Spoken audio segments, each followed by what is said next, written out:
as a council and members of our community tonight. We ask for thy Spirit to be with us, that the things that we have to discuss might go well, that we can have thy Spirit with us as we do so. We're thankful for the many opportunities that we have as residents of this community and pray that we can be guided by thy direction, and we do it in the name of Jesus Christ. Amen. Amen. Please join me for the Pledge of Allegiance. I pledge allegiance to the flag of the United States of America and to the republic for which it stands, one nation, under God, indivisible, with liberty and justice for all. Okay, I need a motion for approval of tonight's meeting agenda. I'll make a motion to approve the meeting's agenda as written. Okay, we have a motion. Do I have a second? I will second that. Those in favor say aye. Aye. Any opposed? Okay, we'd like to recognize any scouts who are here or students who are here. We appreciate your attendance. We're very grateful that you're here. And we have a young man up here on the stand. So if you are a student or a scout, you're welcome to come up and join us on the podium or the rostrum here. We usually try to get them all sugared up before they go home. So, we're very grateful to have them come and their participation. We also, if you have public comment that you'd like to make, we'll have a time for that. There's a little form that needs to be filled out. Get it to Kim. I believe they're out in the foyer. And just fill them out, and we'll be more than happy to give you an opportunity to be able to say a few words to the council. It's not something that you can do for action, but it certainly allows you a chance to say whatever you would like to say to us. We have, let's see, hold on. We have a CERT member recognition, so Chief Haight, we'll turn the time over to you. Thank you, Marion City Council. With me tonight is Joanna Larson, and we're here to honor CERT graduates. So CERT is the Community Emergency Response Team. These people have volunteered from members of the community. They go through extensive training in first aid and disaster response. And after this training, they go through a practical exercise, and they go through a test, and we try to make it as real world as we can. They had some additional challenges at their test. The fire alarm went off at the school we were in because of the fog machines, but they persevered and adapted and overcame. So it was a great CERT class, and they did a great job graduating.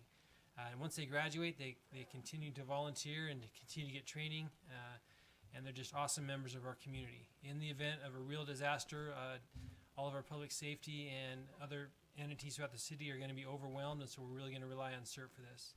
Another thing that our CERT has done is they've formed a rehabilitation team when our firefighters are out fighting a fire and they need food, drinks, and things to refuel. Then we've got a rehab team to go out there. That's a subset of our CERT team. So here tonight we're to honor first is graduates from our CERT class, and so we'll first call up the people who are here tonight. We'll list everybody who graduated, and the people that I call up, they come up here and stand up here and look at everyone until we're done, and then take a photo. That'd be good. So, That'd be great. Thank you. the first graduate is Tiffany Bird.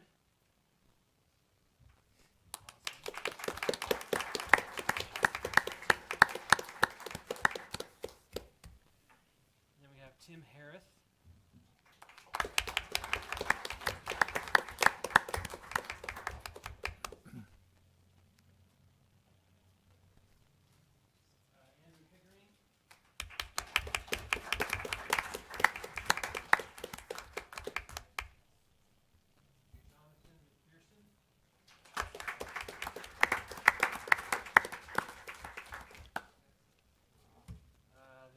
Butcher.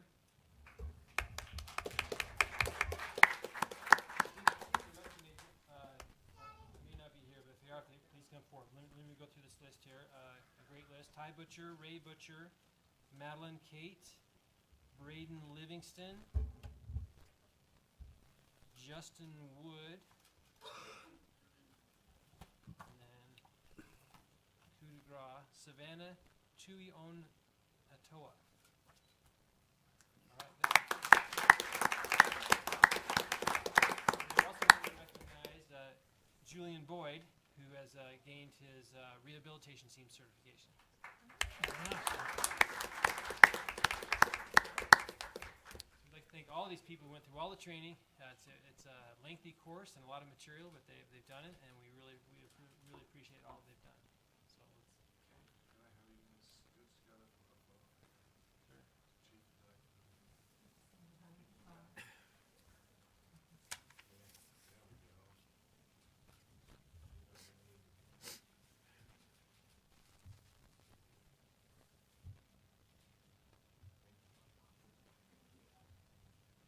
One more thing before Joanna sits down. So,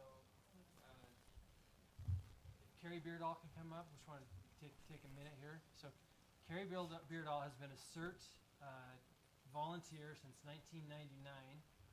It's 25 years, according to my calculation.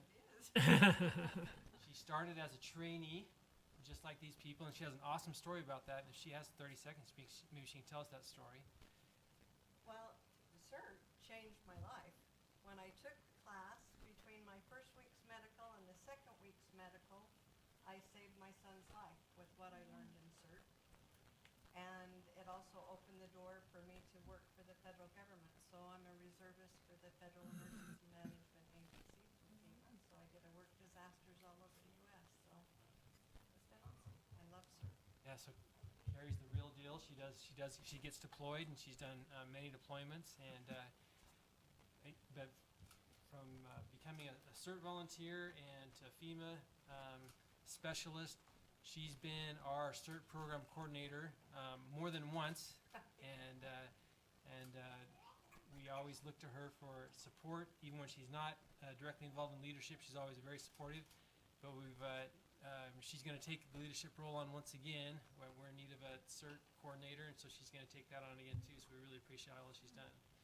So just a small token of appreciation, Joanna's gotten a Wonderful. service award from Carrie.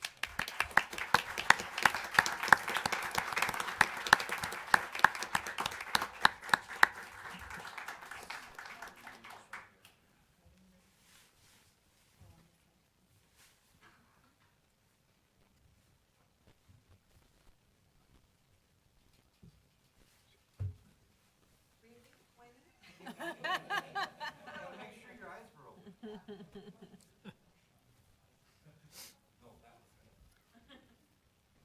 Very good.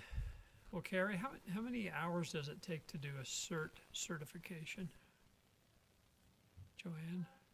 It's changed over the last few years because now we do part of the training online, Mm-hmm. but they do,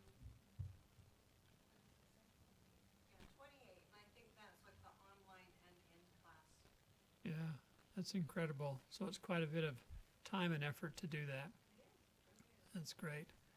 Well, I've known Carrie for a couple of years, and she's always been wonderful. So we're very grateful for her and for all those that have graduated with this CERT program. It's wonderful. It's a great way to contribute, and you're going to be very quiet until there's a disaster, and then we need you very badly. So thank you for all that you do and taking the time to do it. So, and for those who are partners and spouses and children, thank you for supporting those who are involved in the CERT program. So thank you very much.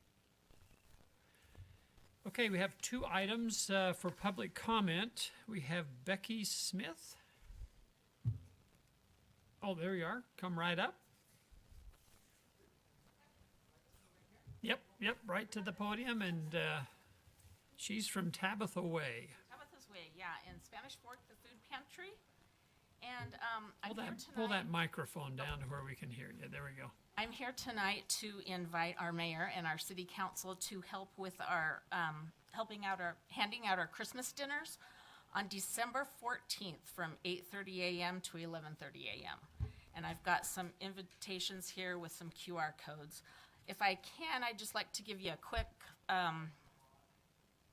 stats on some of the things that we do there at Tabitha's Way.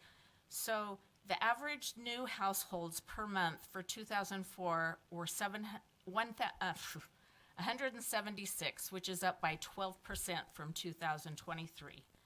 The average total households per month for 2024 is 1,761, which is up by 31% from 2023. The average total individuals helped per month for 2024, 5,726, which is up by 24% from 23. And the average total seniors helped per month for 24 is 270, which is up by 33% from 23. So can I come up and hand you these, or Yep. how does that yep, work? Yep, Okay. that'd be great. So don't let me down, Springville, because Springville's my city, so don't fail me for. I was there last year, and it was quite an experience. It was colder than a well digger's boot that day. Yeah, Have to dress for yeah. I was not dressed for the occasion, and I think I felt my fingers again about 2 days later. But it's a great service. It is great, and I am a volunteer there at Tabitha's Way, and I go every morning and help stock the shelves for all the people coming through. Just make a quick plug, we're always looking for volunteers, so come help me. So thank you, Mayor and City Council. Very good. Thank you. And if you get there early, you get a chance to pick what you give out. That's right. Okay, 8:30 to 11:30. Very good. Well, thank you very much. The next is from Tim Parker. Is he here? Okay, if not, I'll read his and then we'll put it in the record if that's okay. This is from Tim Parker, and he says this is in regard to sewer master plan. I would like Mr. Stapley or the council to address plans to provide sewer, stormwater collection, and municipal water to residents, businesses south of T-Bone on SR 51, the state road. We currently pay for these infrastructure without receiving the benefit. I'm sure this council agrees that the Dry Creek development needs the services in ground before the development begins. Thank you, Tim Parker. So we'll put that in the record. So. All right, we'll go to the consent agenda. We have 3 items on the consent agenda. Any questions on the consent agenda at all? I don't have a question, but item 4 on the consent agenda, I'd just like to recognize Laidlaws that worked with public safety on crafting this particular ordinance. And I believe they're here tonight. Very good. Very good. Well, and thank you for bringing it to our attention and allowing us to work through it and where we're at tonight. So, very good. Thank you, Mike. Okay, I'll entertain a motion then for approval of the consent agenda. I'll make a motion to approve the consent agenda as written. I'll second. Okay, it's a roll call vote. Mike? Yes. Mindy? Yes. Logan? Yes. Craig? Yes. Jake? Yes. And that's because there's an ordinance involved. All right, we will turn to Jason, Mr. Miller, for power.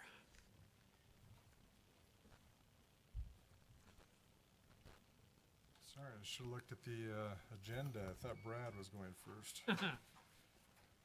Good evening,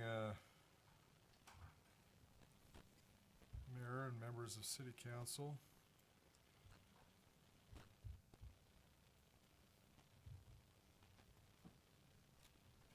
Good evening. All right.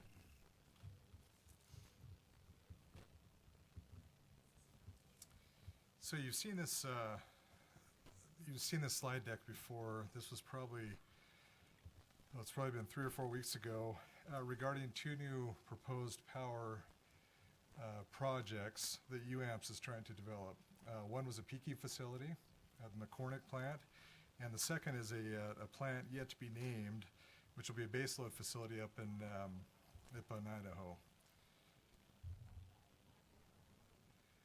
So the first step is we're looking at the needs and really the requirements for power for the city are to determine the current base, intermittent, and peak loads. So we can go through this as there's just a handful of slides, but we can go through as quickly or as you can take as long as you'd like, because it's important that we discuss and understand what we're doing here and what we're trying to enter into as a city. So this is the load duration curve, and if you look at these bottom numbers on the x-axis, these are the cumulative amount of hours throughout a year. Okay, so so over here you have all the hours that would be included in a given year. On your y-axis, you have the megawatts. This is demand that both businesses and residences combined within the city create, and the load that they require from a power standpoint. So using this low duration curve, we can look at these number of hours, and again, the base load is going to be this portion that is always underneath the curve, right? So we're always going to need this base load amount of power, and currently, the Nebo power facility, the Nebo plant, which is right off of I-15, just right as you get into Payson, we are the largest owner of that project at 17%. That largely covers this base load amount, which is between, which is about 22, 23 megawatts. Then you go and you look at the center section, which is intermittence. This is power that we're going to need periodically, just depending on conditions such as temperature, which is one of the largest drivers. Some businesses are cyclical and they'll have higher demand at certain times, but generally the ones we deal with, the commercial space, most of those are pretty consistent throughout the year. So largely the changes are temperature dependent and weather dependent. And then finally we have the peaking portion here, which is we peaked at 71.5 this last August, and also in July we hit close to that amount.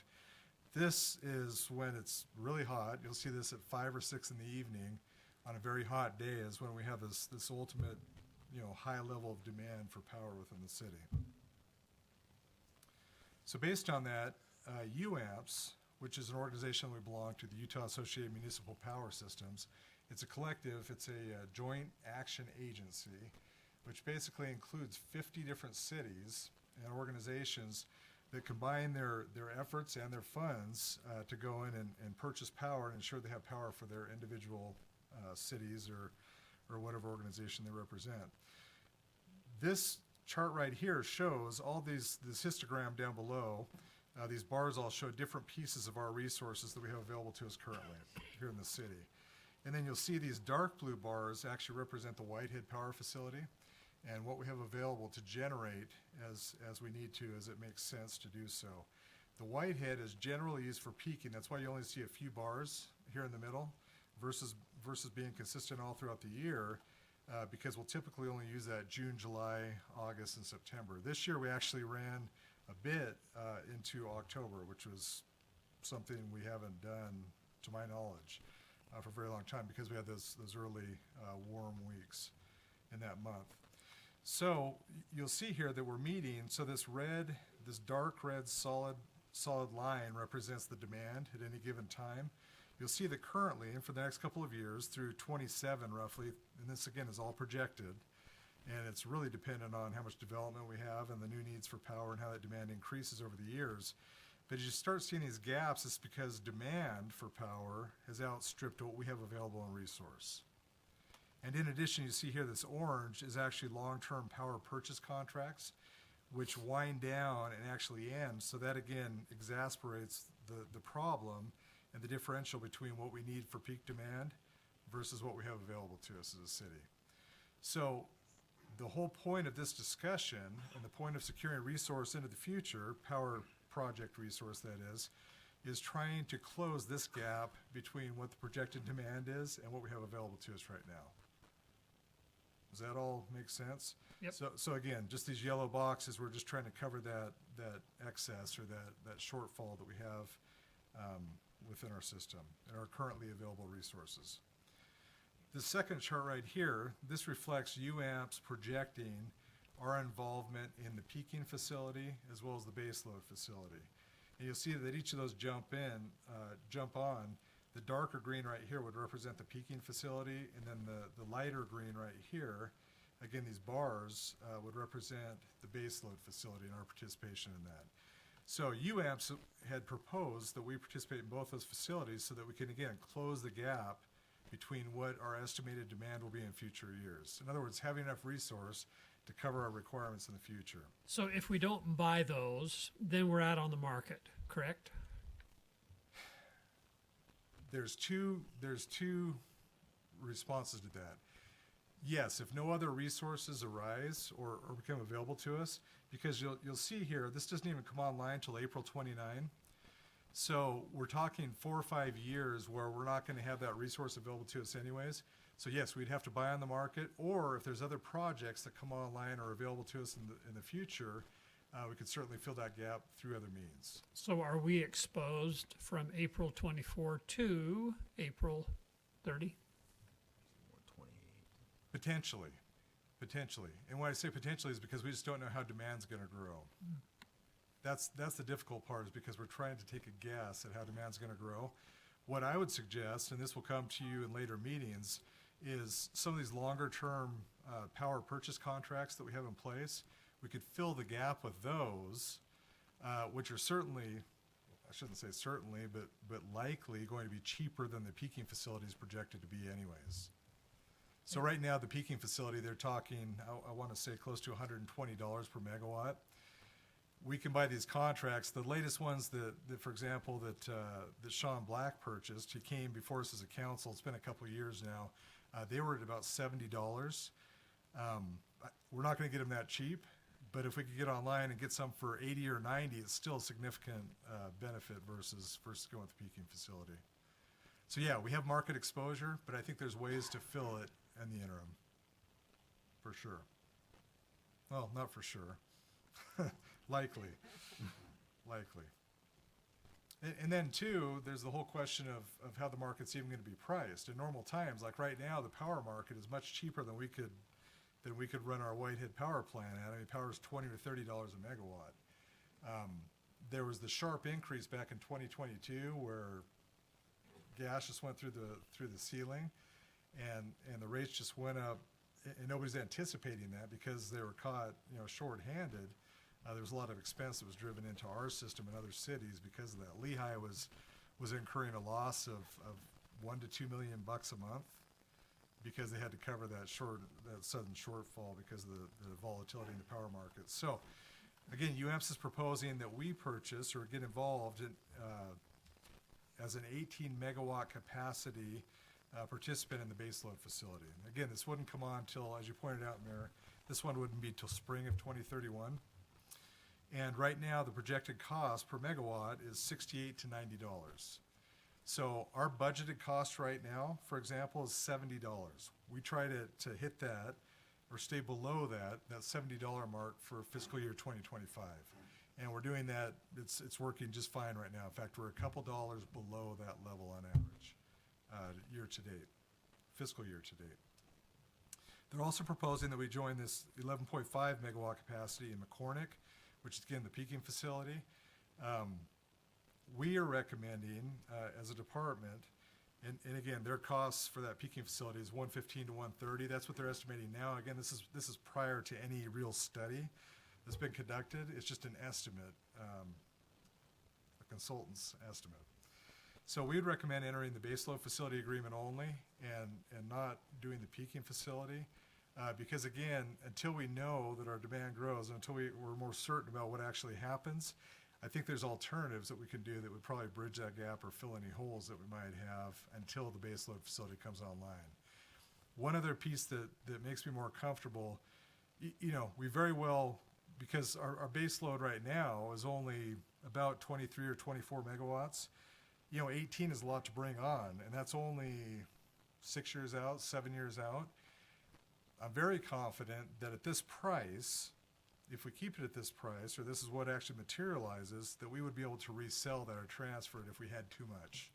Because we certainly don't want excess capacity in that baseload bucket, because again, it's just running all the time and we'd be selling it at a loss. So we could sell the capacity or our participation in the project to somebody else.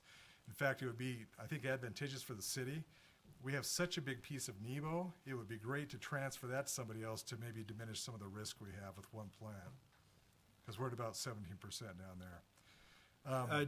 Jason, just for comparison, what's the capacity of Whitehead, and what does it cost per megawatt hour? To run. To run. Yeah, to run. Yeah, and I'll also tell you the capital costs and kind of a back of the envelope figure that we have for what it really costs for Whitehead.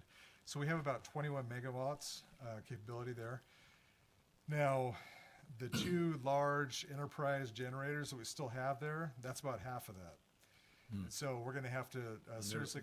They're kind of on their way out. They're dying. They're definitely on their way out. They've been, I mean, they're in constant state of repair, and the problem is we're not able to repair them for too much longer. So that's something we'll be coming back and discussing as well.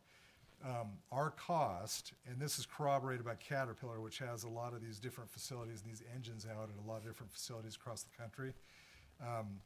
Our run cost is about $41 or $42 per megawatt.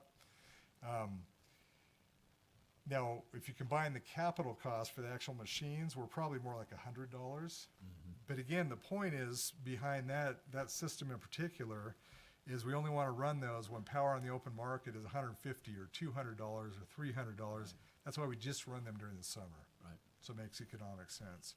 And those will last for, I think they put a 40 to 50,000 hour limit on them. I mean, we've put on them, I want to say we're probably at 7,000 or 8,000 hours on the older ones that were put in 2015. Not the really old ones, not the legacy ones. But the newer, cats, the smaller cats. the newer cats. So they have a long life. Yep.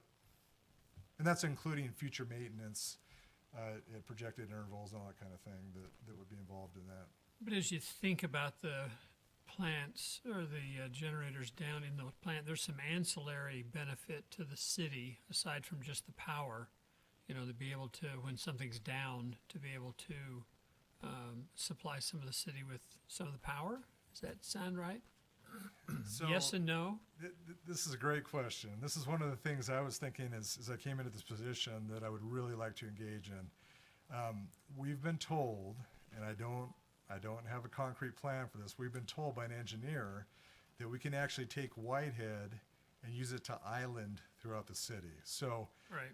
we could do 21 megawatts perhaps, and there might be a potential. This is why we're looking into air permitting right now, requirements, and they're also talking about different machinery that we could put in there to replace the two old ones. If we could get that capacity up even higher, say 25 megawatts, something like that, there's a potential that we could do almost like a rolling power generation throughout the city. Now, it would have to be in something where we knew we were going to have a prolonged outage. Correct. You'd have to have gas supplies still, so if they shut down regionally, we didn't have a gas supply, it wouldn't matter. But we think that there's some switching procedures we can put in place to where we could say, hey, we're going to turn on this circuit comprising of several neighborhoods, or at least turn on major buildings throughout the city that we could concentrate people at. Cal Baxter, back in the turn of the century, he was working on doing just that. I remember. So anyway, There is the capability. Nobody at the plant. They have a lot of knowledge about the system, and it makes them really skittish to make any promises like that. But we've been told by one of the primary engineers that we work with that it's certainly a possibility, and our system actually lends itself to that very well. Just another quick comment, just on the wastewater backup generation. right. We have been pushing from our standpoint pretty hard on that, and so I just wanted to give you just a little bit of context on that above what was already said in the last meeting. It's a real liability. If that plant runs over, then we looked at the fines just from a simple, diesel fuel leak from a couple of years ago. It was 176 gallons, and just huge fines associated with it, and just potential implications. They had thought originally they could use Whitehead to black start. So in other words, if the power's out all around us, they can still black start those engines and produce power. The problem is it's not really compatible with what's been built into the wastewater facility, so they have to go through a bunch of procedures. It takes them probably half an hour to switch it over, and there's a potential that the wastewater plant's already running over at that point. So it's just really important, I think, just from a risk standpoint for the city, that we get some true backup generation right there at the wastewater facility. And that's why we're anxious and trying to partner with with the utility department, and we're grateful that they're doing that, and that you have been willing to let us shift budgets to accommodate that. Yep. Hey, Any other questions? So again, the proposal in the resolution would be to, again, enter the baseload facility only. What this commits us to is a power purchase contract, but it basically commits us to paying our share of the study costs, which would be about 5% of that total thing. And so my guess is the total cost would probably be approximately $250,000 at most. Okay, Well, it goes beyond that too, though. I mean, because after the development phase, then you get into the actual construction phase. So there'll be a determination after the development phase whether it should be moved on based upon the committee that oversees this. And so I just want to make it clear, this is a standard, pretty standard contract for a power purchase contract. But once you're in and you're part of the team on the project, and you have a vote, but that's all you have is a vote. And so you're stuck in whether you want to be in or not. It's hard to get out. And thank you, that's a good point. The only caveat I would put on that is not only do we have a vote, but there's two votes take place. It's just the raw numbers. If you have 20 participants, then 75% it's a go or no-go decision at that point. They have to say we're going to go forward. Or it's the ownership in the plant. So if somebody owns 5%, we get 5% of the say out of that 75% that would push it forward or pull it back. I'm more comfortable with that, although we don't have a solo decision, because yes, we'll be dragged along if the rest of the group or 75% of the group wants to do that. We are very representative, I think, of the larger number of participants. There's a few outliers that would pay a lot higher price than I think we're willing to pay for power right now. California, for example, Truckee, they would pay probably in excess of $100 for baseload power right now. But at that point, there's a go or no-go decision made by this project management committee, and so that'll determine, that's going to be based on a price. If we project out that the price is going to be higher than anticipated, then it's my guess, and I think in all likelihood that the project committee will shut it down at that point and just not go further. And the project committee does choose that anticipated price Yes. at the hurdle. beginning. Yes. And so it is something that I feel comfortable with it, but at the same time, I just want to make sure that everybody understands we're in it for the There long is risk. haul, possibly. Yeah, there is risk. okay, other questions for Jason? All right, I'm open for a motion.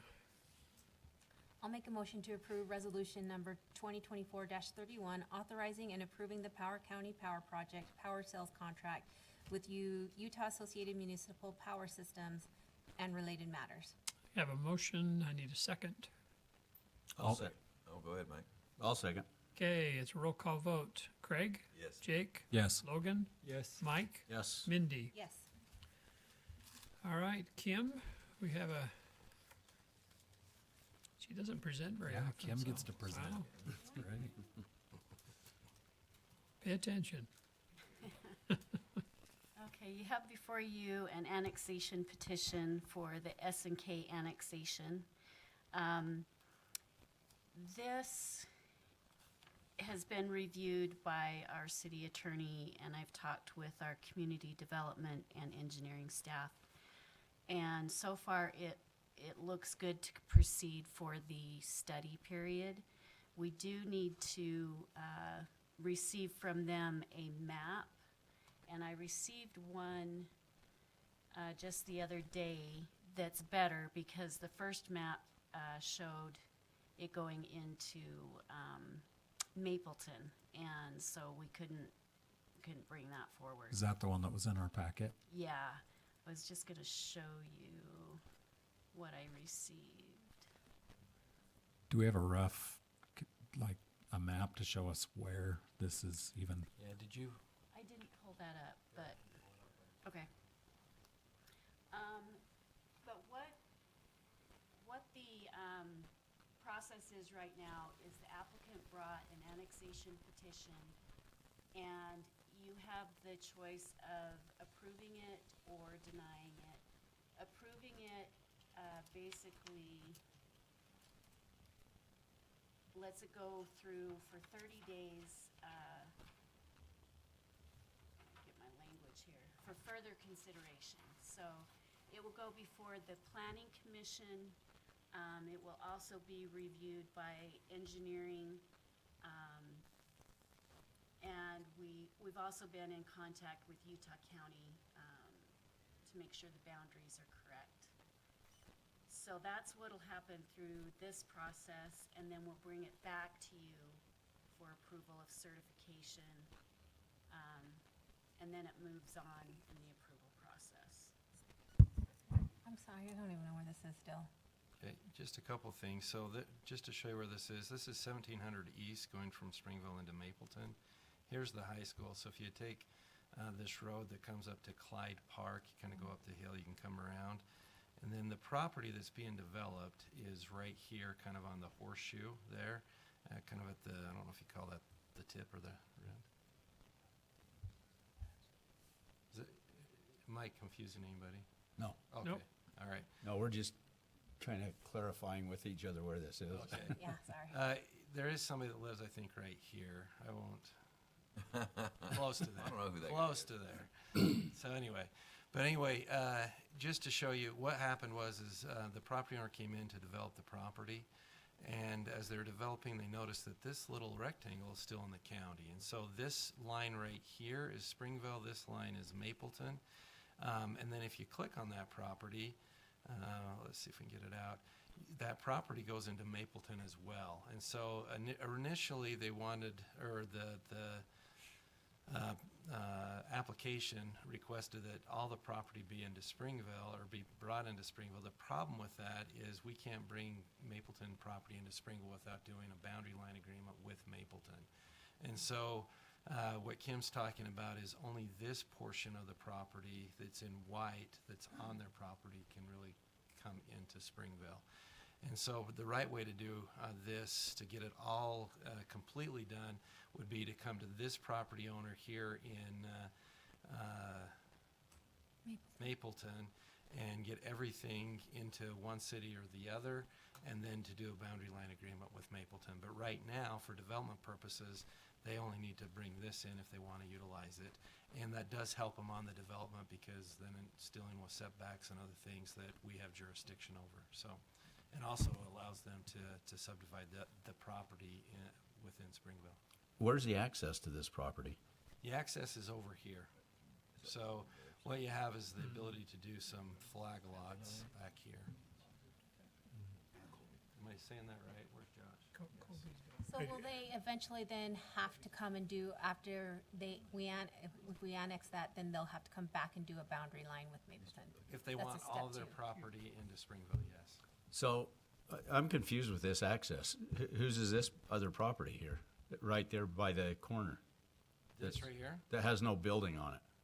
No, The one on go to the the left, right there. That one, yeah. Yeah, so that is a Oh, lot. that's that- theirs too. Yes. so Oh, what that's, they- oh, okay. So what they are doing is, they are bringing in a flag lot, so there will be a pathway or a driveway down into this lot, off of this lot. Okay. And then there's this lot up here as well. So there'll be a way to get back in to develop it. Because if you look at this, for some reason, when all the different subdivisions around this property were done, there was just some property back here that was left undeveloped. I think it might be helpful to back up a couple of steps just in terms of how the process works. In your general plan, you have areas of the city that you're willing to look at to annex over time. The step that you're at now is to say, hey, in the general plan, we've said we'd look at annexing this. There's then a 30-day study period for the staff to go determine a recommendation on whether we can serve that property with police and fire and water and sewer and other services, and to then come back to you with a recommendation on how this particular parcel will work in our city. Now, you're asking a lot of development questions that we're able to answer because of the status right now and the very small size of it. But for tonight, we're really just saying, hey, is this a piece of land that you would be okay with us looking at whether there should be a recommendation to bring that into the city? Yeah. Okay, other questions for Kim and John? Okay, I'll entertain a motion then for approval or denial. I'll motion to approve resolution number 2024-32 and accept the annexation petition for the S&K annexation, further consideration regarding the Schultz property. Okay, I have a motion. I will second that one. Okay, a roll call vote. Mindy? Yes. Jake? Yes. Craig? Yes. Logan? Yes. Mike? Yes. Okay, very good. Thank you. All right, number 7, Brad. here we go.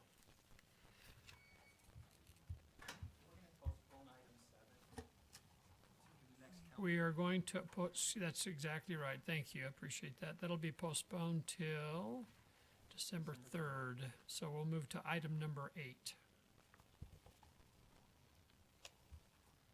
Do we need to make a motion to do that? Well, let me ask the attorney. It would be nice if we continued it to the next I'll council. make a motion to continue the public hearing on item number 7 to December 3rd, 2024. Second. Is it a roll call vote? No. Okay, those in favor say aye. Aye. Those opposed?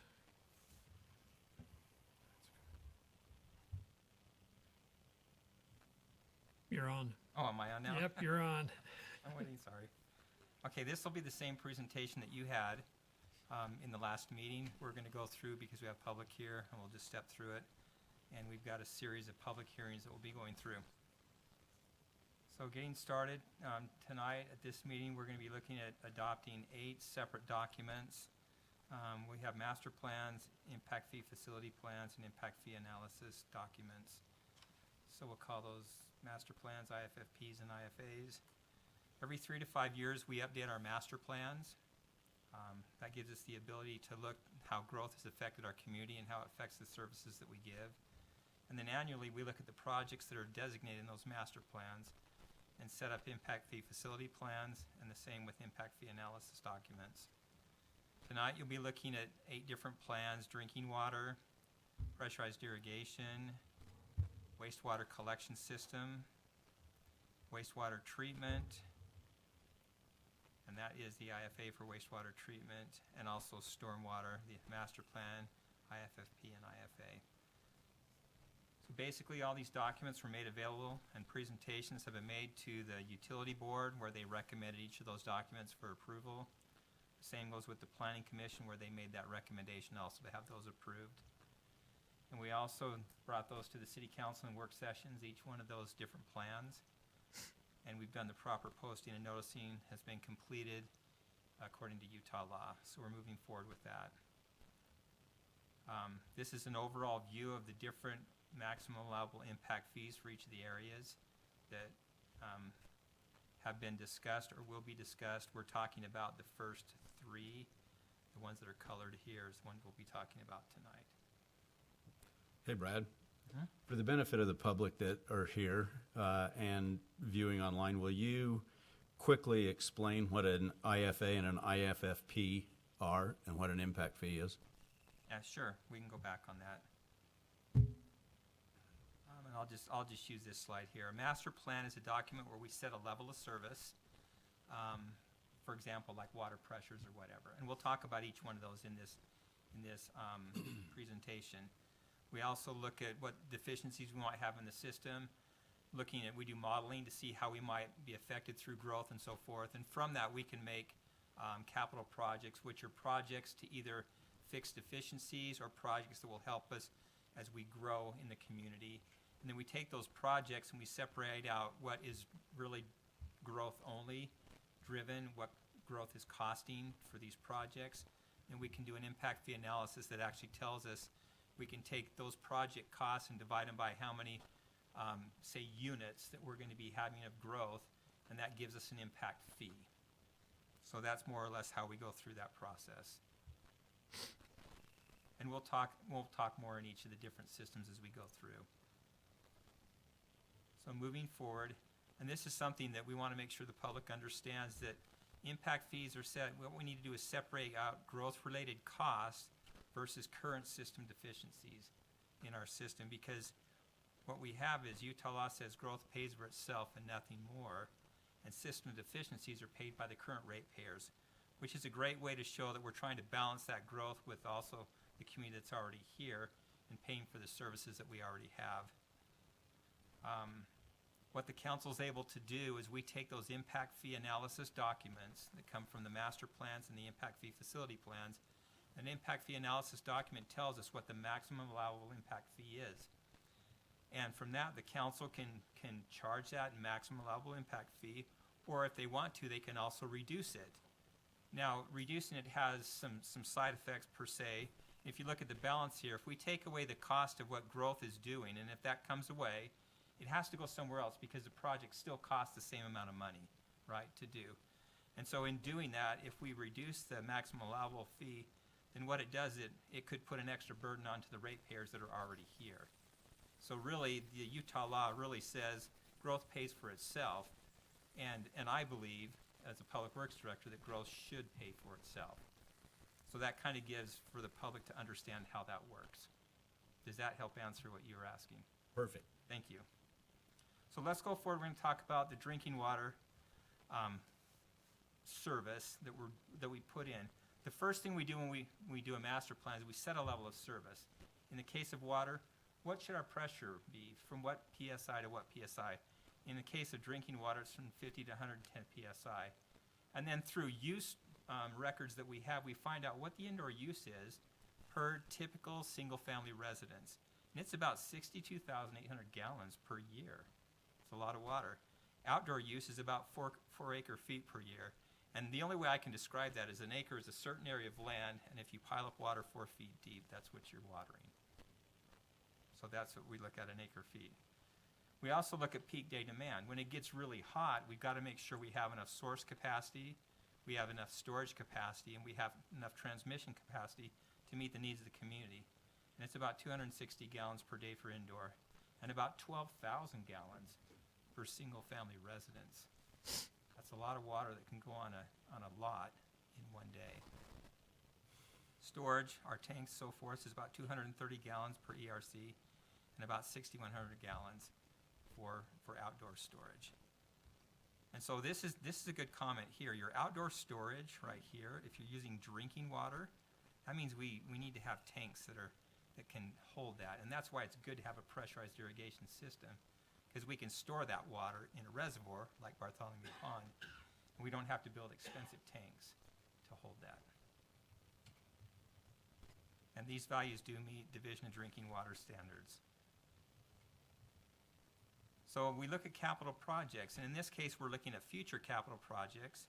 And just as an example, up here on the top that I just highlighted, eventually within the next 10 years we're going to need to drill another well. And we're looking at about 4,000 GPM. That new well is 100% based on what growth we have, because we have enough source capacity right now.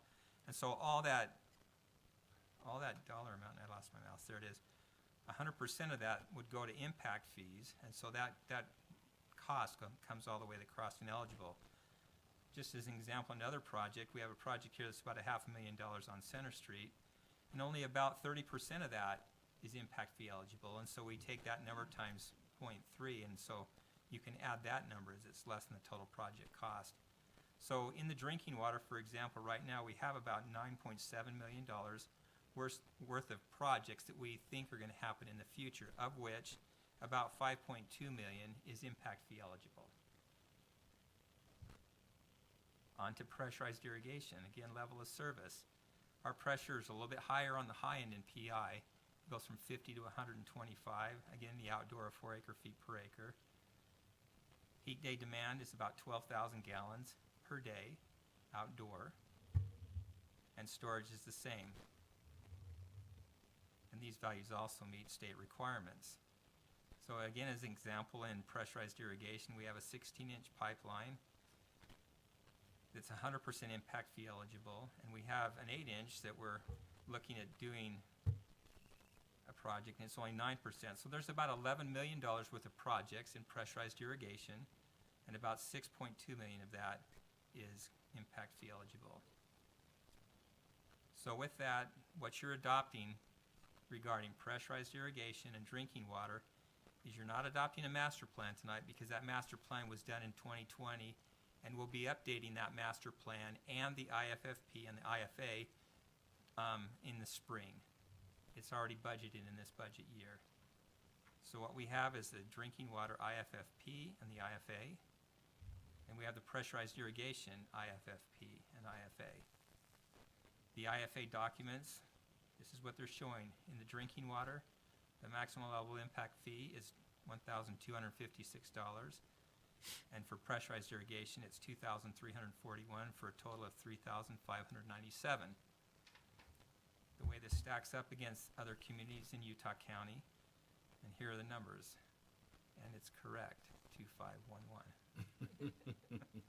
Magically, it changed. Wow, look at that. That looks a lot better, right, Craig? There you go. I missed a number in the last meeting for the public.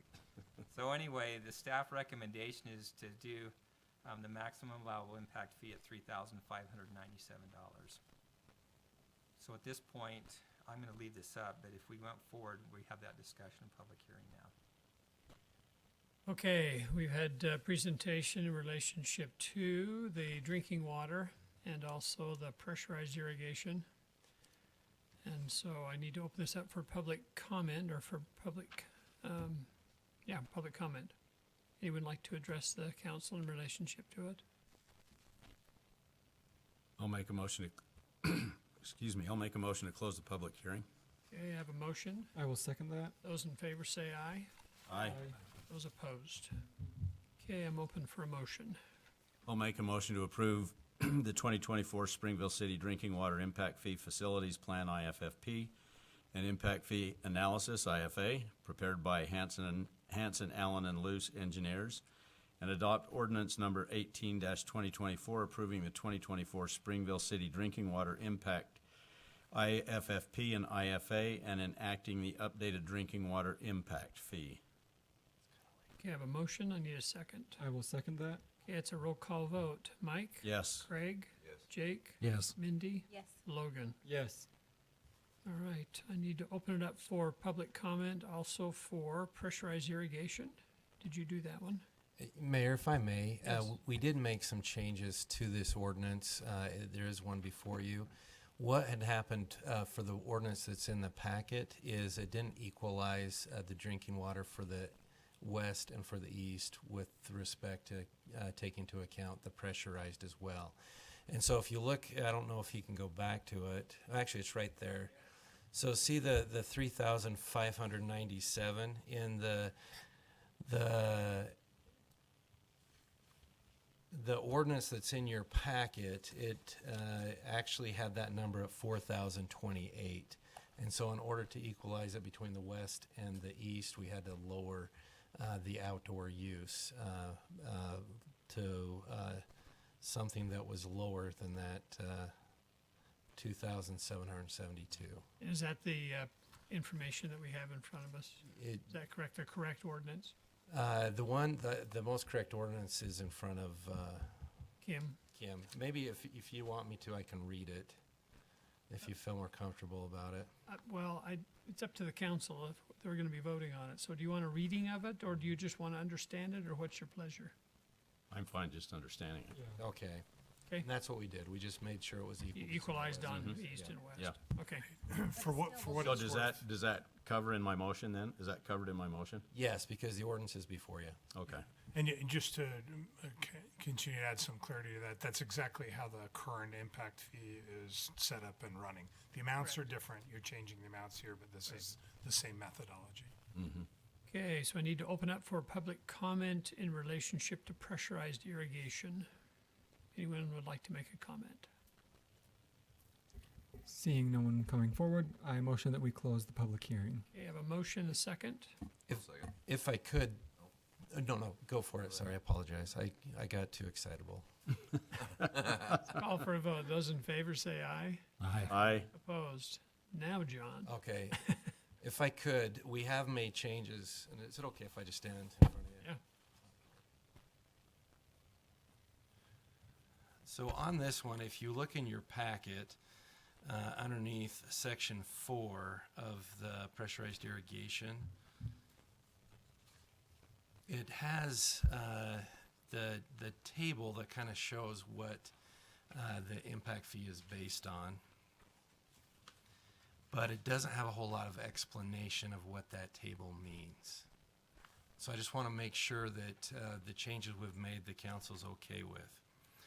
So if you look at that table, it has per irrigated acre, and then it also has per typical residential connection. Do you see where I'm talking? No. Underneath section Are you 4. on page 4? Well, that's the drinking water one. So I don't think we have I that, don't have that. John. We have stormwater and we have culinary water.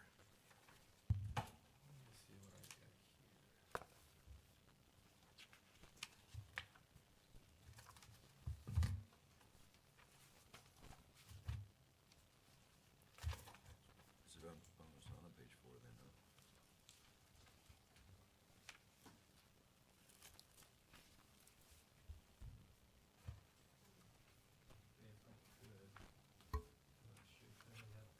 We can share it. Pass that one down and we'll all three of us will share. We only have a couple copies. That's for you too, since you'll be voting on it.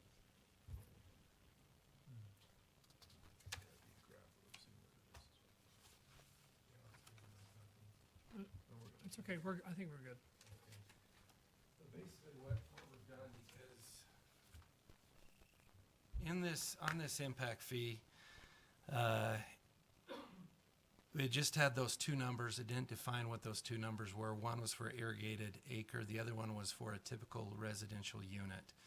And as you look at that typical residential unit, it actually equals about 8,000 square feet of green space to be watered. And so if you were to look at that across the board, you would have a small cottage that might have 500, or 500 square feet, and we would be charging them something for 8,000. So if you look at the changes in the ordinances, what we've done is we have had that per typical residential unit at 13,000 square feet.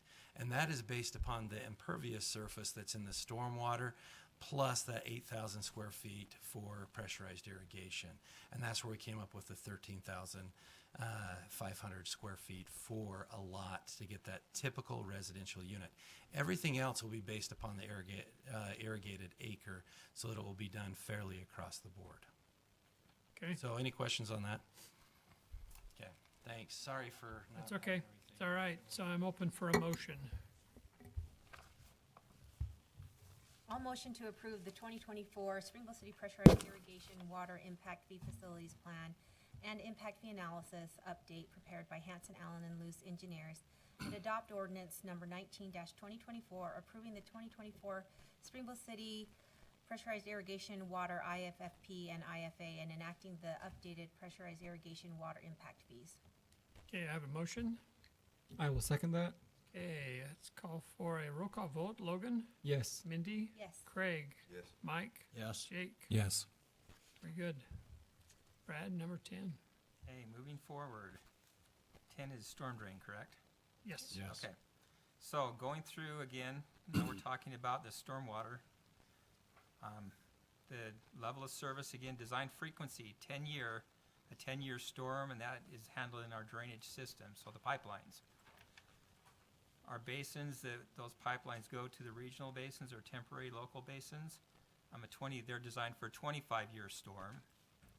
And then, of course, if we get into the 100-year storm, that's where our system becomes very much overwhelmed and it starts moving into the streets. And so what we look at is we look at the typical storm is a modified Farmer-Fletcher curve, which has a duration of 3 hours. It's a 10-year storm and it drops about 1.16 inches of water. And you can see the intensity in minutes, how it comes in small, then it goes really fast for a while, and then it tapers off.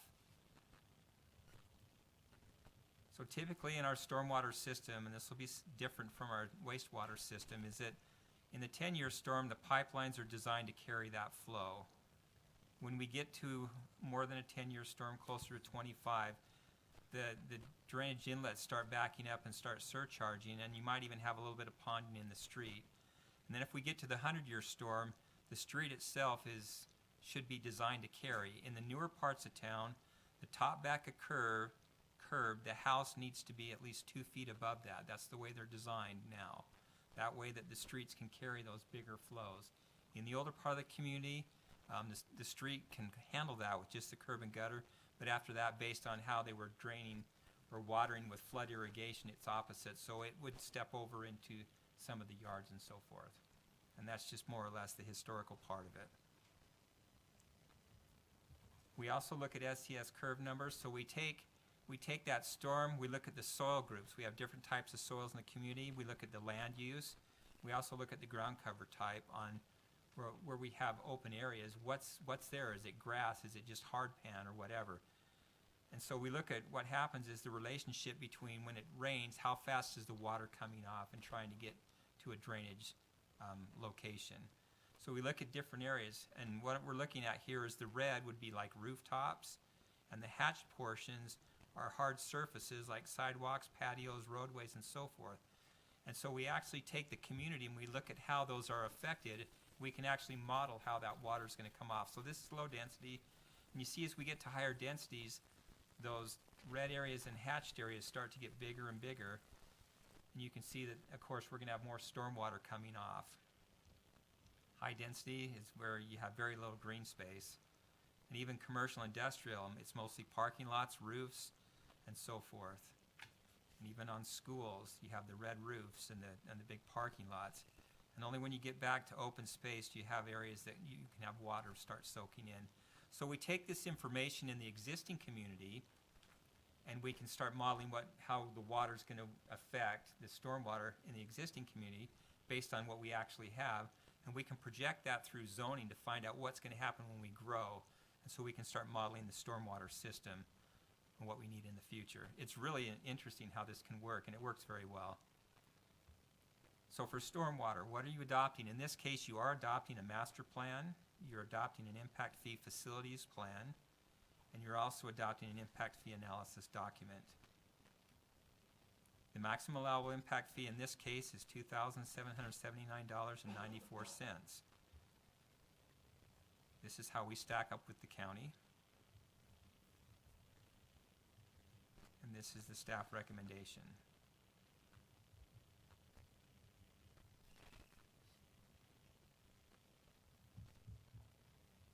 Okay, questions for Brad? Okay, we'll open it up for a public hearing, for public comment. Would anyone like to address this? Yes, please. Yes, come right up to the podium and hold on just a second. Come right here and identify yourself and. Brown, I'm from Springville, and I just saw that we have jumped thousands of dollars. So, I mean, why is the question? Very good, very good. Brad, would you like to address that? I need more. Yep, absolutely. So there's various factors of the reason why we have the current at $616. The last impact fee analysis that we did was 10 years ago. Public Works didn't do their job. We should have done this sooner. We also have the fact that construction costs in the last 4 years have more than doubled on projects. So that's also contributing to that issue. And also, most of the impact fee projects are in the west fields where we have clay soil, so we don't get as much water soaking in.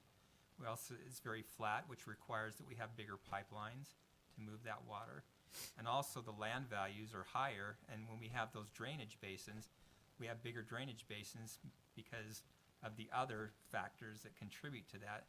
And so the land values for the basins go up, and that's all part of the growth component that goes into the cost. So that's more or less why it's more. And am I correct in understanding, Brad, that the stormwater impact fee is a relatively new one for all cities? And I think initially maybe some cities kind of stepped in a little bit low intentionally. Yes, and And in that's- fact, our impact fee of $616 is about half of what 10 years ago we enacted. It was about $1,200. It was the maximum allowable. But back then also, it was new to all of our mid-sized communities. And so we all kind of stepped into it slowly. And in fact, some of the cities are still doing that. And one thing I didn't have, I had Payson as no fee, but I think Troy looked it up, and it was what, $1,100, $1,200? $1,200. And so there are other mid-sized communities that are having to step into this. And talking with other communities also, our staff and so forth, others are looking to bring theirs back more closer to what it really cost. And so I think that as we see this, especially over the next year, you're going to see some changes in this. And so we shouldn't be the top, or at least we'll have others there with us. Well, and I just want to just make mention too that this is for new, new development, new Correct. people moving in, and not to our current residents. It is not to our current residents. Did that answer your question? Okay. Other comments from the public? Okay, I'll make a motion to close the public hearing. I'll second. those in favor say aye. Aye. Opposed? Okay, I would like to make a motion to approve the, oops, let me find the language here. Number 10. There we go. Okay. A motion to approve the 2024 Springville City Stormwater Master Plan Impact Fee Facility Plan, IFFP, and Impact Fee Analysis, IFA, update prepared by Hanson, Allen, and Luce Engineers, and adopt ordinance number 20-2024, approving the 2024 Springville City Stormwater Master Plan, IFFP, and IFA. I'll second. Okay, we have a roll call vote. Mike? Yes. Jake? Yes. Logan? Yes. Mindy? Yes. Craig? Yes. Yeah, let me just make a comment to Brad's comment. Your comment is spot on. And when we first were introduced to this like a month or two ago, we had quite some discussions about what happened, why in the world it was the way that it was, and it took quite a few discussions to kind of work our way through it. And we hope to never be in a position where we see these kind of rate increases again, that we're going to go through this every year. And it gives us a chance to evaluate it, whether things have gone up or gone down, and we can actually move it either direction based on a yearly basis rather than make these 10-year jumps. That's when you get caught in these large increases that are really hard to explain and understand. So it's a great question. Thank you. So, okay, Brad?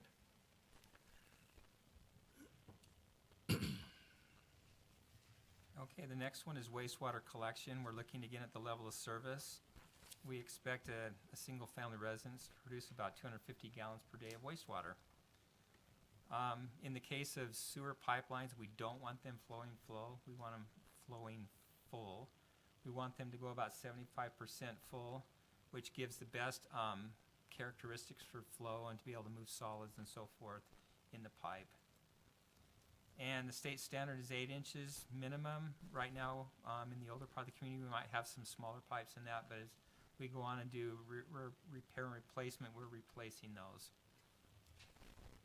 And these values also are consistent with state requirements.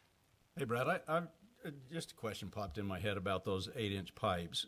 You mentioned in the older part of town we've got smaller pipes. And when something happens, we go in and replace them with 8-inch pipes. How does that affect the flow when you've got a small pipe and a big pipe and a small pipe? And So typically what we do is we would replace the whole section of pipe, the whole main in the block. And so what we've done is, for example, we're looking at our 10, 20-year plans. We're going through and saying, okay, these are things that we need to replace in the future. So we'll go through. And typically when we do a pipeline project like that, we'll look at other things that we might be doing, like is there a water line that needs to be replaced? And for example, you know, if we're going to be doing a roadway work, do we want to put a new road where we have pipes that are too old and so forth? A good example, and it's water, but it's a good example. A few years ago, they replaced, UDOT came through and did North Main Street from Center Street northward, right? Mhm. And we have actually dual mains of water going up that, and they were just old, and we thought they're not going to survive the construction, so we actually replaced those mains on both sides before they did the paving. but my question is, how does it affect the flow We don't go of big the to small to wastewater? big. What's that? We don't go big to small to big, which means, say there's a 6-inch pipe, and then we go to 8, and then we come back to a 6. Uh-huh. We never go smaller. Okay. So when we replace it, we always stay the same size going downstream. All the always- rest of the way through to Right, the wastewater right. treatment plant. Well, yeah, we never get smaller going towards the plant. You're Okay. right. We don't do that. Okay. Good question. So again, looking at the growth-related projects, the future capital projects. Again, I just chose one on 500 North near 2000 West. We call it just Project F2, and it was looking at about 223,000. 90% of that would be impact fee eligible, so we just take 223 times 0.9 and you get that. So we have about and this project was upside an 8 to a 12 inch. And so literally, whatever we're doing, there's, Mike, at the end of that 12 inch, there's gonna be a 12 inch that keeps going, right? Sure. At least a 12 inch, so yeah, we make sure of that. So we have about $9 million worth of future projects we're looking at in wastewater collection, and most of that is impact fee eligible. So now we're gonna move to the water reclamation facility, the wastewater treatment plant, and again, about 250 gallons per day. We look at about 2.3 people per residence is what we figure. The strength of the sewage is important. We've been through this a lot. What we look at is the biological oxygen demand. It's the measurement of organic material in the flow. We look at total suspended solids, again, organic and inorganic solids in the flow itself. We look at total nitrogen. We also look at phosphorus. And so from that, that's a typical residence. If we have a business that produces stronger sewage in any of those categories, we actually can bill them extra for that because we have to treat it at the plant to make sure we get all that out before we put the effluent into Little Spring Creek. So some of the projects we have right now, we have these projects going. Of those projects, and they're within the next about 6 years-ish. $1.7 million of those projects are impact fee eligible. The other $11 million are also available. Now, update from something that we had in the last meeting, but this still works, is that we've already got money budgeted in this year's budget that go against some of that $11 million that we'll be using, and we're also going to be using a little bit of that to go to other projects with the generation, which is down at the bottom, the standby generator. Also, as far as when we calculate the impact fee, we look at what we have in the plant itself, that we have excess capacity. So in the initial plant, we have about $1 million worth of excess capacity, and then in the expansion, about $6.5 million, and then some other upgrades that we did. So total, we have about $9.8 million worth of growth as far as capacity that the plant can serve towards development.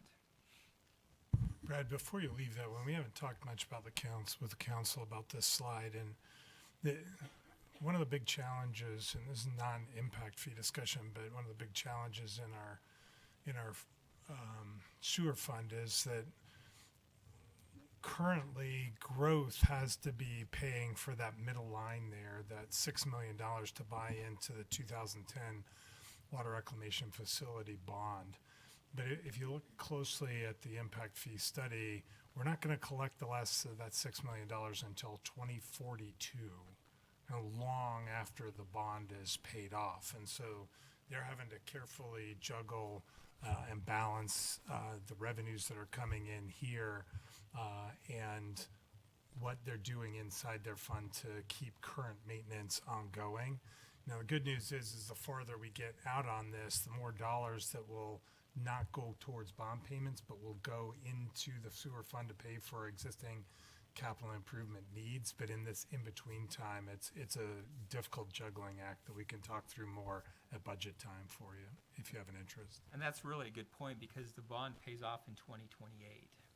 Yeah. Which gives us, automatically, we have more money coming in to help offset some of the costs we've already spent and to go forward with projects. Right, so in a few years, that second to last, that 70% there, percent impact fee, but all of anybody's impact fee that's paid, a lot of those dollars can actually come out of the impact fee fund back into your operational fund to pay for things there that are, currently it's flowing this way, but in a few years it's gonna start flowing back the other way. It mitigates the need for rate increases for our citizens, and that's what we have to carefully balance out.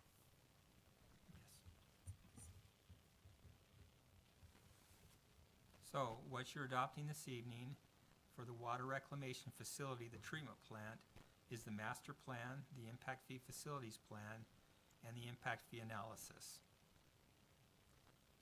Combining that with the wastewater collection, which is the pipelines and the pumping stations, we're just having an impact fee facilities plan and an impact fee analysis, because the current master plan was done in 2020. It has about a year left. In this current budget year, we'll be doing a full overhaul on wastewater collection for all three documents. So the maximum allowable impact fee on this for collection is $11.99. For treatment is $16.12, which brings us to $28.11. This is how we compare with other communities there. And the staff recommendation is to go with the maximum allowable impact fee. And to go along with the last public comment, you can see we're way near the bottom of this, and the question then becomes, why are the others so much bigger? There's two reasons on that chart. One, many of those are in the Timpanogos Special Services District, and they have significant facility needs. And the second is very similar, and that's many of the cities on there above us, Provo, Spanish Fork, Salem, Santaquin, they're all in the process or recently finished building very new, comprehensive, fully rebuilt plants, which has caused significant increase. So kudos to Public Works here for continuing to keep operational the oldest plant in the state, right? Isn't that my understanding? Close, but it's just about the oldest plant in the state, and right now, the master plan says we can keep it functional and meet the needs of the community for many years into the future. That's rather than just saying, hey, let's go spend $120 million and get a shiny new something. Running an old plant's difficult, but it's really helping here. So up until a little while ago, those would have said no fee on the top. It wouldn't have said until no fee. They would have been very small, like Orem. Orem's running an old plant as well. A lot of these people, like Troy said, is they have a collection system, but they all go into a regional plant that's very new and very expensive. So their impact fees are what their collection system has, plus Timpanogos Regional. Put those together, it's very high. Okay, questions for Brad on this? Okay, I'll open it up for public comment on the Springville Water Reclamation Facility. We also need to do public comment for the wastewater collections. Want to do it together? We've got the collections and the reclamation, 11 and 12 are 11 and 12. Oh, I was drawing on 11, something I was thinking about. My apology to you. Thanks, Kim. Well, we do need to do 11. Yes, I'll move to 11. I'll do 11 first, obviously. So we need a public comment in relationship to the wastewater collection. Is that right, Kim? Okay, anybody? I'll make a motion to close the public hearing. Second. Those in favor say aye. Aye. Okay, I'll make a motion to approve the 2024 Springville City Wastewater Collection System Impact Fee Facilities Plan and Impact Fee Analysis prepared by Hanson, Allen, and Luce Engineers, and adopt ordinance number 21-2024 approving the 2024 Springville City Wastewater Collection System Impact Fee, excuse me, IFFP and IFA, and enacting the updated wastewater collections impact fee. okay, I will second that. okay, it's a roll call vote. Jake? Yes. Logan? Yes. Mindy? Yes. Craig? Yes. Mike? Yes. Right. I think that's it. Well, we got the water We reclamation. got the reclamation. So I need to open up for public comment in relationship to the water reclamation facility. Seeing none, I motion that we close the public hearing. I'll second. Those in favor say aye. Those opposed.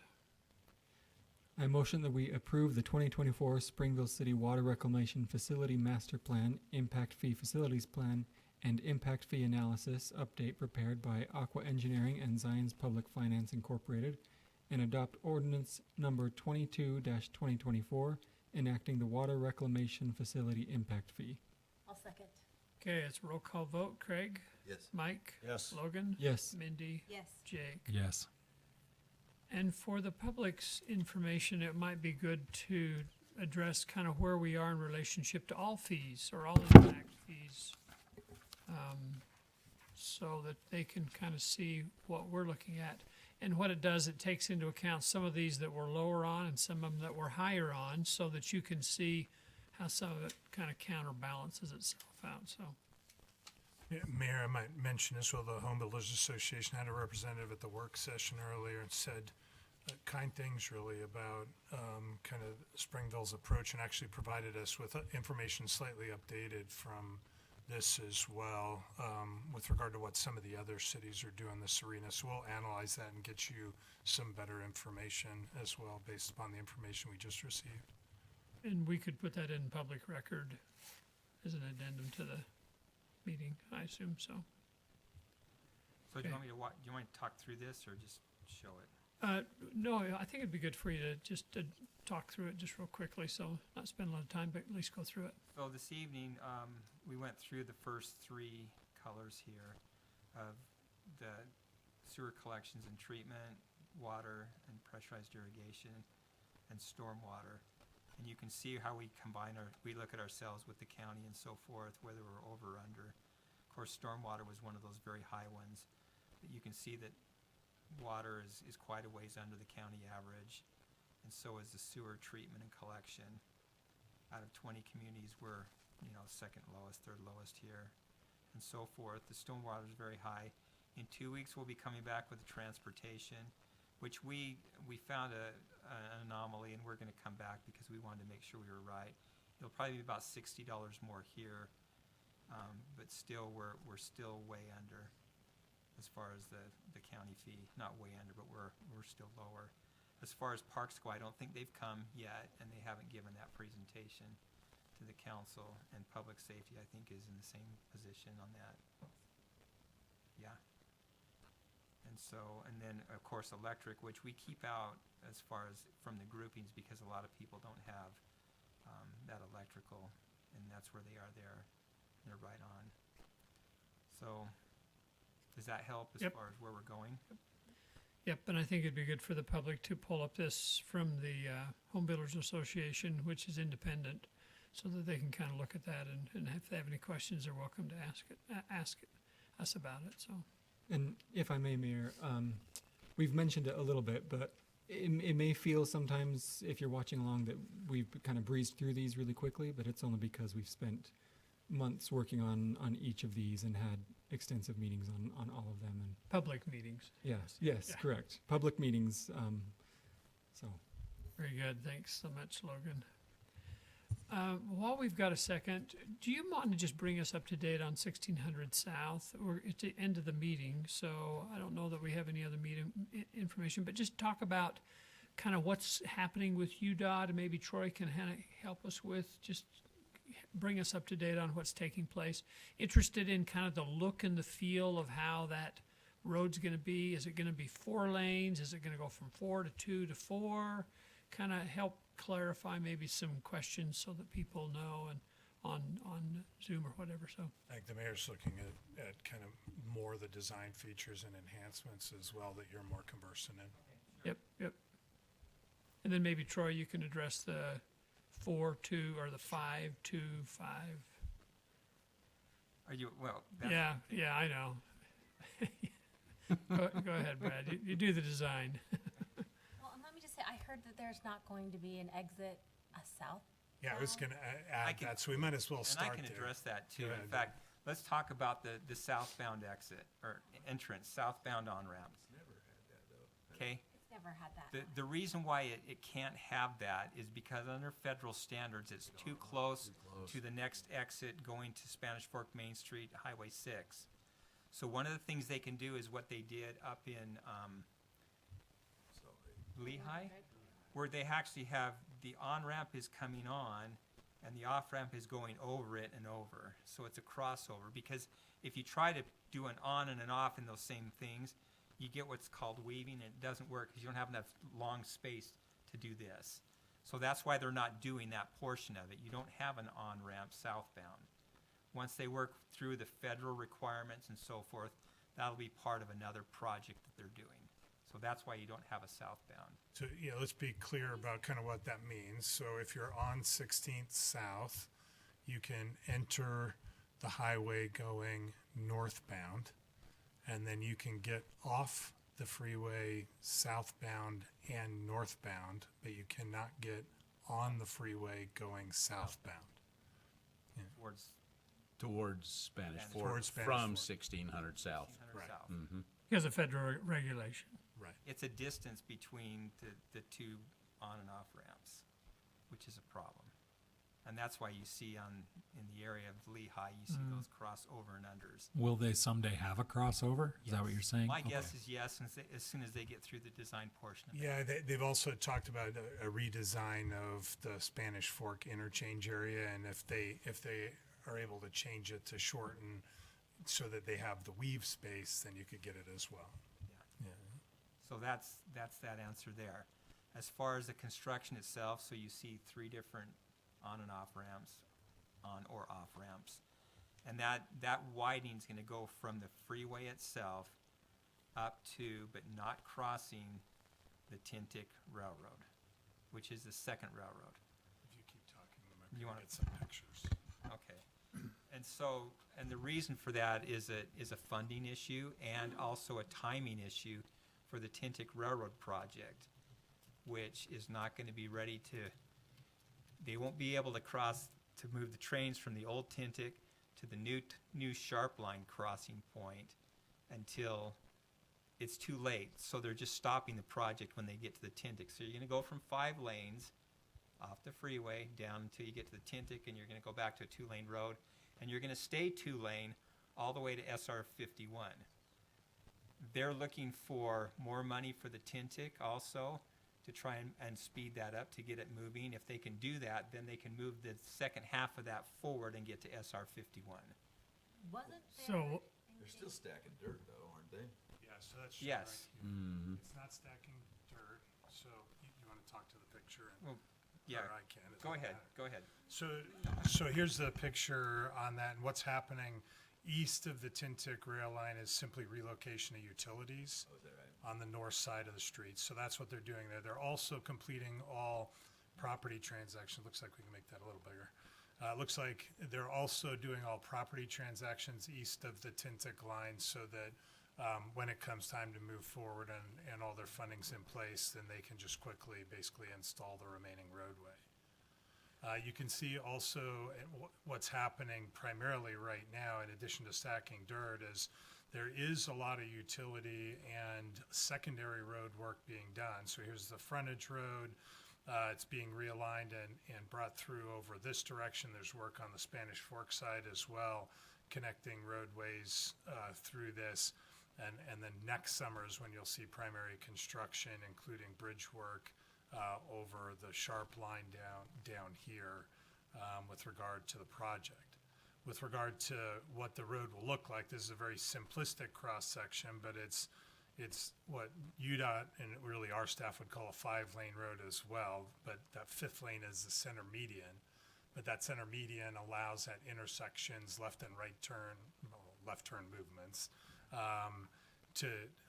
with regard to it. There will be a 10-foot pathway on the north side as well of what happens. Now, as the mayor's intimating at the original kind of what I think is phase 2, what you see over here is phase 1. Phase 2 is the main roadway.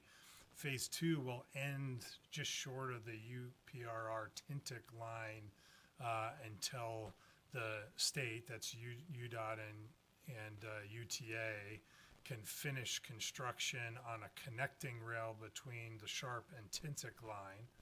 That will allow the Tintic line to be abandoned up through here, and then construction will continue up to SR 51. So one of the challenges we're dealing with is the timing of both road and rail projects. And we're seeing kind of the rail project fall a little behind the road project, which means for a period of time from the Tintic line to SR 51, the road will remain 2 lanes until they can coordinate those 2 projects. So do we know what the timing is on that Tintic line realignment? So during the legislative session last year, the mayor was very instrumental in acquiring $16 million for UTA to keep their project on time and on schedule. And we received extraordinary cooperation from our local state officials, elected officials on this, Senator McKell and Representative White, to get that. And at that time, UTA and UDOT committed that the remainder of the roadway would not call for a remobilization, that it could continue as one seamless project. There may be a couple of month delay kind of between kind of finishing one and moving directly onto the next phase of construction. Over the course of last year, that's become a little fuzzy. And I think you'll remember at the legislative breakfast, those of you that were there a few weeks ago, we reminded that to the legislators, and they were very interested in that information. I think we'll be having further discussions with their state agencies about that. So I think we can cross our fingers and hope that that will continue. But it's no longer being promised in the UDOT documentation, and that's what has us a little bit concerned. So we're sitting here on a UDOT page and update with their construction updates and closure information, and this is what they're currently showing to the public, which is not indicative of the fact that they're continuing all the way to 51 as a continuous project in this picture. So we'll continue to have conversations with them. What does this mean for ownership of the road and maintenance costs? Yeah, that's another good question, and currently the road is being constructed to UDOT standards. UDOT is committed to ask their governing body to take ownership of this road once it's completed, but that is subject to political influences a few years from now. So standing here right now, I would have to tell you that we're responsible. This is a city road. This is a city-maintained road. When portions of it open, our plows will be plowing it. Our crews will be maintaining it until that transition occurs. Again, we've got commitments from them that they will do that, but they can't promise what their elected officials and appointed officials will determine at that time. So we're at risk on that. And the one big question that everybody's asking is, when does it punch through from 51 to 89? Yeah, and that's a different map, really. Yeah, there's a lot of things that have to be done, but that's the continual question that we always get. Yeah, it's worth taking a quick look at if you're asking the question, and I think it's a little easier to see if we put it's easier and harder at the same time. Now immediately get lost. Okay, so it's a little hard to see on this particular map, but there's a rail line here and there's a rail line here, and 16 South is here. Now there are multiple options that are being looked at, but obviously there's a straight line here. In order for this to realistically happen, these two rail lines need to be consolidated into a single line. It's called the Provo Sub-Consolidation Project. It's on everyone's radar. The legislature has already put $40 million towards that. Kudos to our consultant on this one. Those dollars expired before the last legislative session, and in the legislative session, those were resurrected and reset aside by David Stewart's consulting company for Springville and Spanish Fork. There needs to be more funding at the state level to complete this project, and that needs to happen before it can be consolidated. So that's an important thing to know, already hearing that this fairly small rail project, 1, 3, or 4 times the size of that, needs to be funded and then designed and then constructed before that connection can happen. So it's on everybody's radar, but that's not going to be soon. So the $16 million that went to UTA and to the railroads, that if they don't get it done, then that's just like it's gone. So the 16 million over that here. went down here. So this project, I mean, you just saw an hour of the discussion of how projects have gotten more and more expensive. This was originally forecasted to be a $25 million project. There was an increase in dollars associated with it. The $16 million is what UDOT and UTA indicated was necessary to keep that project on track and to get it to completion. The legislature has also been asking them to look at federal grant dollars on this, and there's one called a CRISI grant that is a federal kind of highway and railroad level grant that can be applied for. They did not receive it. They're asking for that again. So again, kind of multiple sources are trying to conglomerate enough money to make this connection from here to here using rail. And so again, at the time, nearly a year ago now, that $16 million was to fully fund the project. Now there's question again whether that's sufficient to get the project done. So my original question, maybe I'm the only one that has it, is what that road 1600 South looks like. You know, it's 5 lanes. Is there a bike lane? Is there a walk lane? Are there trees? Are there ornamental lamps? We talked about all this a couple of years ago, and you know, I'm getting kind of old, so I don't remember what is actually gonna happen. So I there, guess since so. I'm standing here, Brad, just kick me when I get off. Brad's been on the project committee. Our city engineer, Chris Wilson, is currently our representative on the construction committee, and he's not here this evening. Again, there's questions over the UDOT will do a certain level of improvements after which we would need to come up with those dollars. But what's here, all traffic signals, traffic lighting, and basic landscaping in addition to the 5 lanes and pathway you see here are there. There's a shoulder, there is no bike lane built into this on the UDOT other than the pathway that's separated from the roadway, so that would be where bikers and walkers go. There's some sound wall in there, and then have we committed to any improvements or enhancements? So we have enhancements as far as traffic signal powder coatings, as far as anything beyond that, as far as decorative lighting, that's not been discussed but can be as we go forward. And then, We commingle storm drain to a considerable savings to the city. right, that's, I was gonna get, go Yeah, ahead and say sorry. that. That's okay. So we've looked at, we're joint use with UDOT for their drainage of the roadway plus development along a certain strip of that. We have the storm drain we're working with them on also. How much did we put to that? Betterment? It was 250 for Yeah. the basin, but we'll, with the oversizing with the next phase, basically we see the benefit from 12th West to SR 51. Right. Whenever that goes, but it would be, I think, $5 million, $6 million worth of projects on our side that we'll get for maybe $1 million or two. So it's a considerable savings to conglomerate and commingle with Sure. to pay for the outsizing. Yeah, for sure. There's still questions about the medians themselves. It's really difficult to keep stuff growing in median. You can look at 4 South, because there's a lot of just dirt that gets thrown into the rocks and they start growing things. So we've been talking with Stacy and also with UDOT on what we really want in there. We're not to exactly what we want in those areas, because especially the medians, they're so hard to maintain and keep looking on.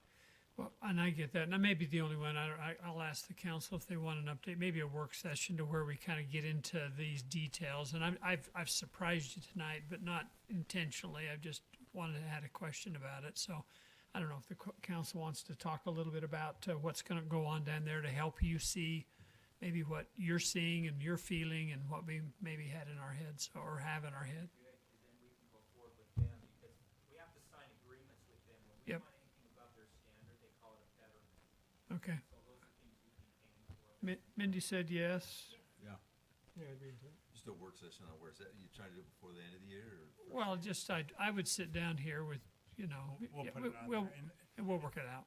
We have, I thought we put some dollars in there for betterment in the budget this year, so we can update kind of what resources are available, what some estimated costs would be, where staff is at. Okay. We're happy to do that. Yeah, and then that'd probably help you, Brad, kind of, so we can stay on the same page. So perfect. On that 10-foot path, is it gonna be gravel? Is it gonna be concrete? Is it gonna be The non-betterment asphalt? version is asphalt, and they will concrete it for us, but there's a betterment cost associated with it. Okay, very good. Any other items that need to be? Oh, yes. Yeah, one item. I just, if we could, I know it's a Oh. little bit early, but we wanted to get on your radar our annual initial kickoff budget meeting. It's usually in late January or early February. We compared some calendars already and 2 proposed dates to propose to you, and we're at the staff level very flexible here. But January 17th or February 7th, those are Fridays. If you'd prefer a different day of the week, let us know. We have some conflicts late in the month, and that's why we're kind of looking there. What are they again? January 17th and February 7th. Would these be the all-day one? Most of the day, generally, we've been between 4 and 6 hours, and we can do it during the day. We can go into the evening, whatever works best for your schedules. So January 17th would be better for my schedule. January 17th would be better for mine. I'm out of town. all right, so we need to look at different dates. Is there a day of the week that's better? We haven't done it for a lot of years, but Saturdays are available too, said painfully for all of us. I mean, I can do February 7th if that's better for the rest of the council.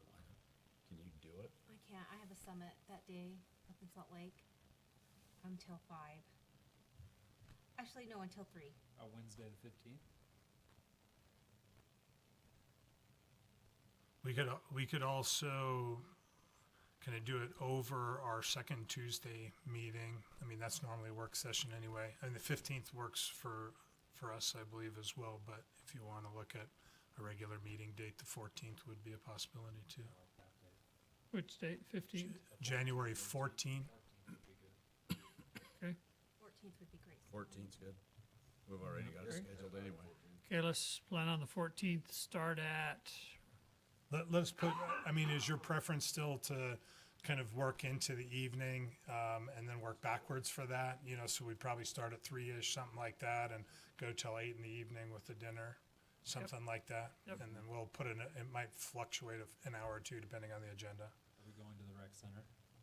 Rec center's where you'd like to do it at? There is a place down there where you could hold it. It's very much fishbowl. Well, we did the activity, remember, down at the rec center? Yeah, we could slip into the other room and play drums or something. So January I'm sure 14th. Stacy can come up with something for us. oh, don't turn it over to her. That'd be really embarrassing. I'd rather Okay. go to the art museum. It's finger paint. Little chalk, That will go to the sidewalk art. library and read books. Thank you, Mayor and Council. Thanks, Troy. Okay, anything else that need, oh, yes, please. Yep. Two quick things. I mean, one you maybe already know about, the 6 South signal here on Main Street will be going this summer. Just 2 blocks south of 4 South, in that area where we have the roadway. I also got we had some comments, I'm not sure who it came from, but there was a comment about Evergreen Road and SR 51 and Oh, yeah, making hard turns. yeah. I actually asked UDOT for a traffic study on that for a signal warrant. Came back yesterday or the day before. I guess it was yesterday. And it, County maintained road? Always has. no, what it is first, the signal warrant is warranted. So it is. Now, that doesn't mean there's gonna be a project. That's the next step is now for me to lobby to get them to put money towards it. But literally, if you go on SR 51, you turn off on Evergreen until you get to the tracks, that's city. Then in between the tracks, it's county, and then it goes back to the city on the other side. But it appears that we have a signal warrant that says yes, and I'll be working with UDOT to find out what that means and to try to move a project forward. Take them for a drive about 5 o'clock on a Friday night. Yeah, and try to make a left turn going to Spanish. Try to make a left turn. Yeah. Yep. Okay, anything else? Okay, I'll entertain a motion for adjournment. I motion that we end this meeting. Second? Second. Oh, and third, those in Right here. favor? Aye, here we go. Okay. Yep. Yep, we're out.